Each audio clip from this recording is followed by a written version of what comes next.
Над 50.000 евра штета направиле вработени во шумското стопанство Осогово во Кочани, уништувајќи насад со млада шума. Одговорноста за уништувањето на шумскиот фонд за стекнување на личен профит, полицијата ја лоцираше кај поранешен директор на Осогово и уште две лица, исто така вработено таму, како и кај собственик на приватна фирма од Кочани. Вработените во јавното претпријатие Национални шуми, подружница Шумско стопанство Осогово Кочани,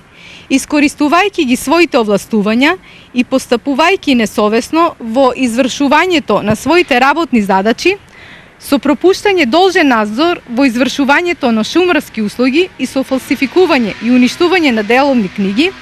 му овозможиле на правното лице да ги злоупотреби доделените договори и да изврши пустошење на млада шума во државна собственост, прогласена за заштитен предел, и да се стекне со противправна имотна корист во износ од 3.578.019 денари на штета на јавното претпријатие Национални шуми. Сите инволвирани во случајов од денес се со кривични пријави од полицијата, а ќе одговараат за злоупотреба на службена положба, несовесно работење, фалсификување деловни книги, злоупотреба на постапка за јавна набавка и уништување шуми.